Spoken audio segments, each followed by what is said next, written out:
Head over to miniaturemarket.com where they have thousands of board games at discounted prices like Siege of Runedar. Hello my friends, it's the Game Boy Geek here. You're about to see my Allegro 1-minute overview and final thoughts. This is designed to see if this game warrants more of your time. If it does, just keep watching because then you'll see my full intro overview and final thoughts. However, if you don't want to be spoiled anything and you want to skip right to the full review, use the time index below in YouTube. Siege of Runedar is a cooperative castle defense game for 1 to 4 players where each of you is a dwarf and you get your own deck of cards. Over the course of the game, you'll be moving around and the main goal is to build through this rubble to get rid of these big blocks, harder than it sounds because you can't even dig if there's enemies there. You might be moving to different workshops to get resources. You also can't take those if there's enemies there. Those resources are going to allow you to try to build up and get weapons, easy, medium, and very difficult weapons to get, but they're very powerful if you do. And when getting a weapon, you immediately cull your deck and add that weapon to your deck immediately and use it that turn, so it's very quick deck building. But in your deck are bad cards too, that often bring out more orcs and make them move, and if they go into the middle, stealing gold. If the gold's gone, they win. But you'll be moving in and fighting them with dice roll, both hits and possibly jumping up to a tower and using ranged attacks to hit them. To make it even worse, big sieges are going to be coming out, dropping off huge trolls and catapults, killing the ability to get better weapons. But if you can get through all big 5 sections in the tunnel, dig your way out, you've won. This game is cool multi-use cards, deciding what card to use for what. There's 2 unknown cards, might be bad, might be good, you don't know, but it messes with your deck. The immediate deck building, when you get cards, you automatically call them and put them in your hand immediately, speeds that up, good idea there. Different upgrade levels. Try to decide which level of card you want, which ones to bring out and when, and then spending gold for these huge powerful attacks from mercenaries and catapults. But the game is brutally difficult, even on easy, and the only way to change the difficulty is by rubble, which randomly also might come out with goblins, which is ridiculous. Would have loved to have seen a way to build your deck up faster, change the difficulty by allowing you to maybe make it a little easier, getting some cards, some better cards to start out with. The game takes too long to feel powerful, the cards spread out too much, and those bad dice rolls can still negate a good card that you have that you've spent a lot of time getting and waiting for it to come up. The solo game's even worse. It's even harder because you can't really quite build the best deck because you got to be good at everything. This game had a lot of cool things in it, but in the end it was just too hard. It didn't feel like it progressed fast enough of you getting more powerful. It just wasn't as fun as I hoped in the end. Hello my friends, it's the Game Boy Geek here. Today we're dwarfs in a castle. We're trying to defend it because orcs and goblins and trolls are coming out and trying to take us out. So we'll just dig our way out, trying to go through a tunnel and get out and escape. Today we're taking a look at Siege of Runedar, cooperative game for 1 to 4 players from one of my favorite designers, Mr. Reiner Knizia. So let's show you how it works. I'll see you on the other side.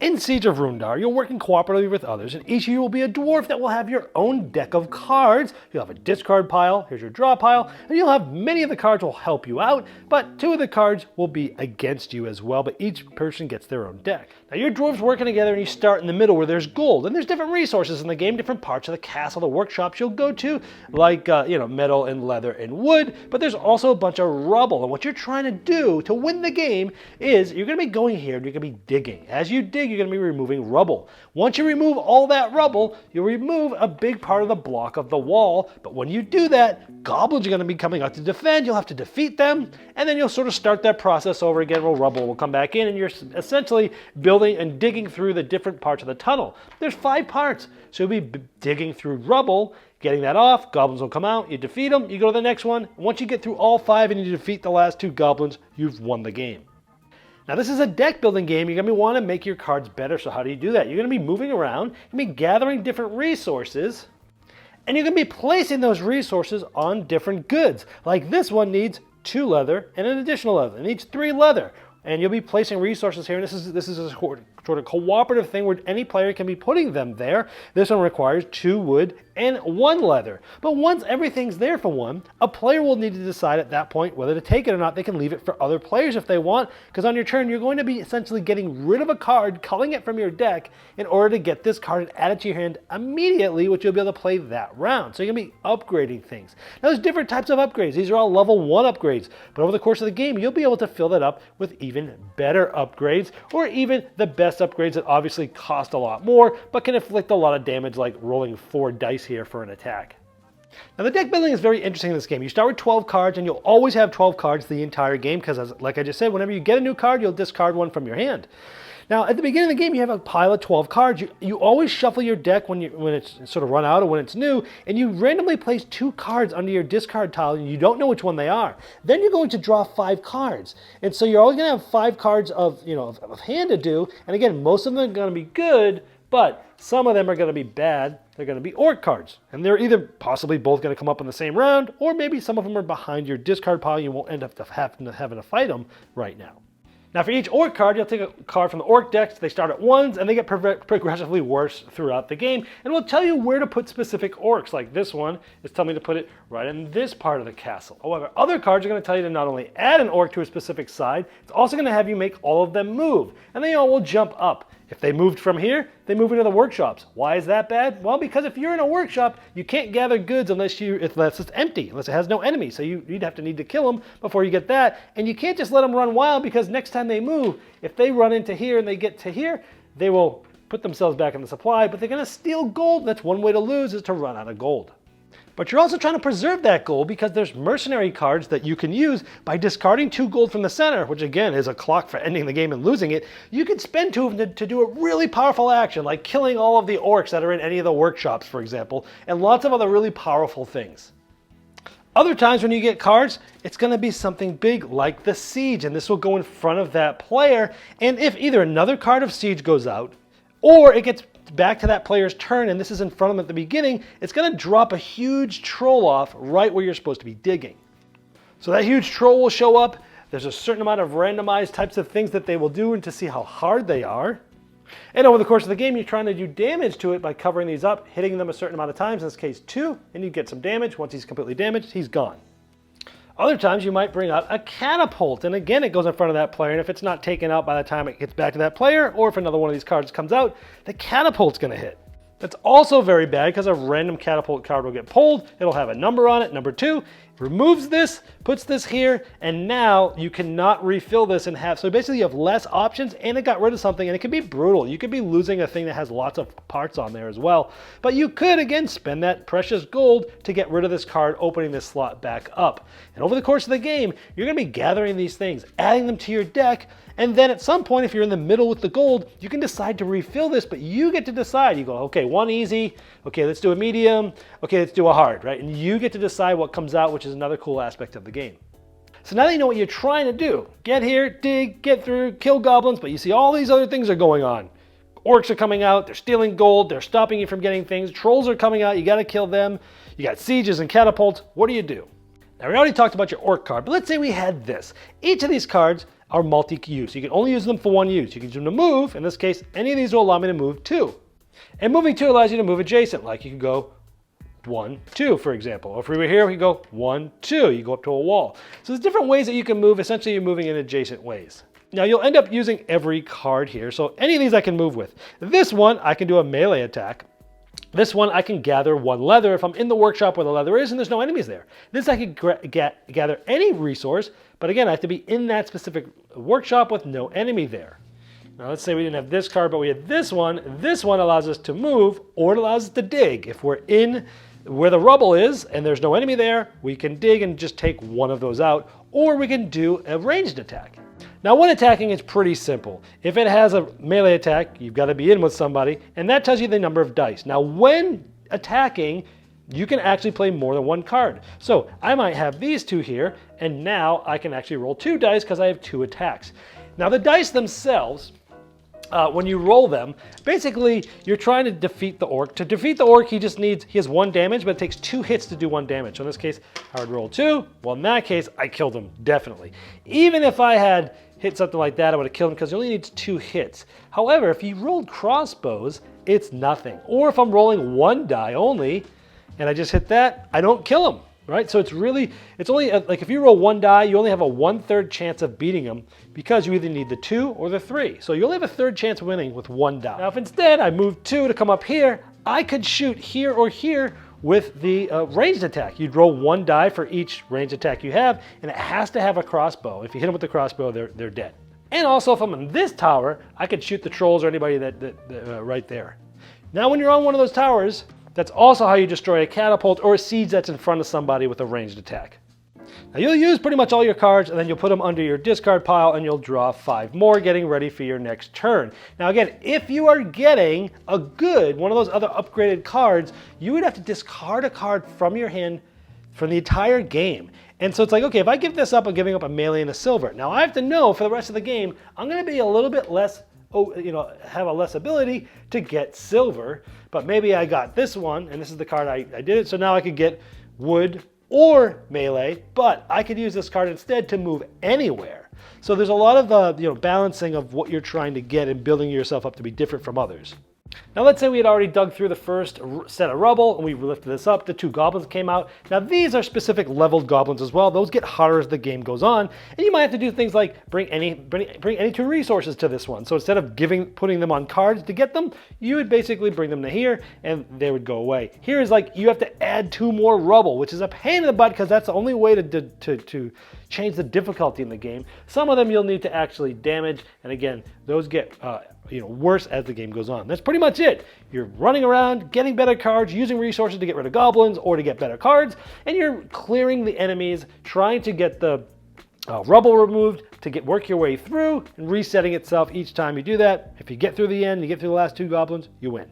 But as normal, there's plenty of ways to lose. Having the last troll come out, running out of gold, running out of the orc cards. There's plenty of ways to lose this game. Let me first tell you my biases coming into this review. Number 1, I'm not a huge fan of fantasy games, just not. Number 2, I'm not a huge fan of castle defense games, just not. But I am a huge fan of Reiner Knizia. When I looked at this game and I read through the rules, I went, wow, there seems to be some interesting twists here, and it's Reiner, so he's one of my favorites. Got to check it out. And actually, going into this game, I was probably more excited about a fantasy/castle defense game than I had ever been before. That's my biases coming into this. Things I liked about the game. I always love multi-use cards, and they're used well here. I felt like the very popular game called Wildlands, where you got a hand of cards. This card does this, this, or this. This other card does this, this, and this. What am I going to do? Which cards am I going to use? In what order? You're trying to put that whole plan together. I like that you can only use each card for one thing. The multi-use cards work well. The idea of having 2 unknown cards that are discarded at the bottom, sometimes they might be an orc, that's great. You only face 1 this turn or the next couple turns. But they might be one of the cards that you upgrade, and I'll get more to that later. The immediate deck building in this game is awesome. Last year we looked at like Lost Ruins of Arnak, and they did different things where you buy a card for your deck, you can use it right away. Then it goes on the bottom. Some of the other cards go right to the top of your deck.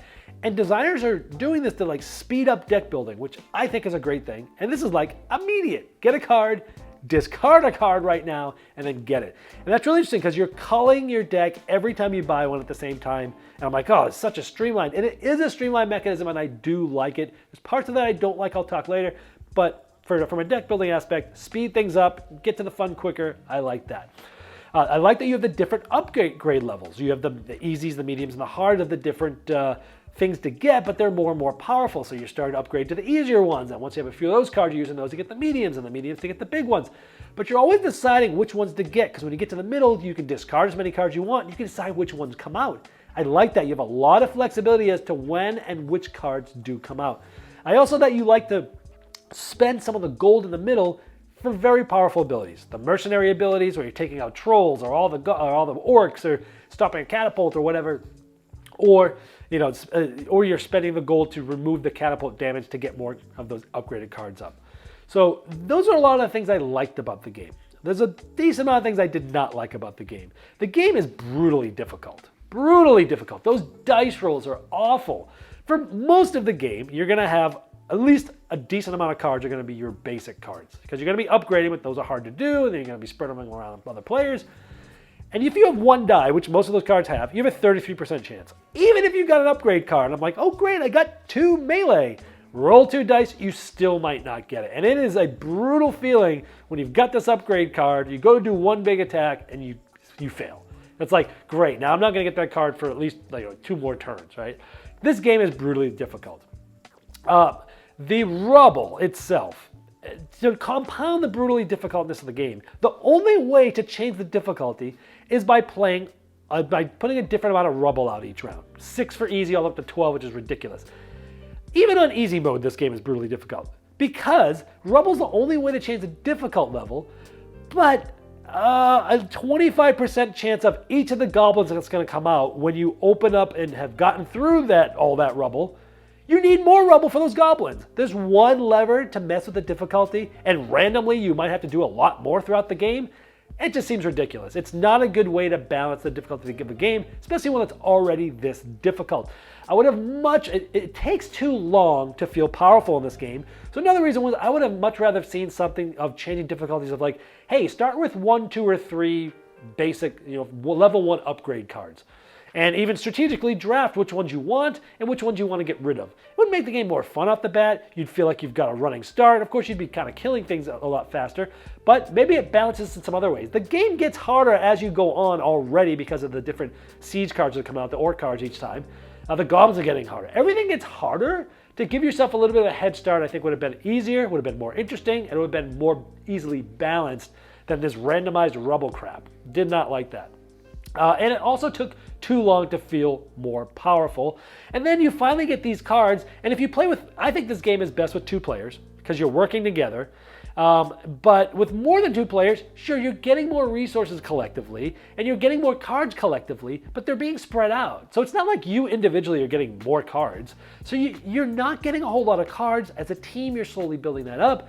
But again, you have a bad dice roll and you just lose that great ability, or it just didn't feel like you got quite powerful enough throughout the game. It wasn't interesting enough for me. The solo game's even harder because you can't be all things in this game. Even in a 2-player game, it's like, okay, you focus on attacking and stuff, and I'm going to focus on all the digging upgrades, and we can work together. Solo, it's like you got to do everything well, which means you really do nothing well, and it's even more demolishing. I don't know, this game has a lot of cool twists in it that I liked, but in the end, there's too many things about this game I don't like that I cannot recommend this game. I love Reiner Knizia's designs.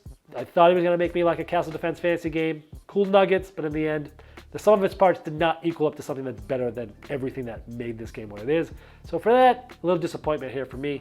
That is the Siege of Runedar.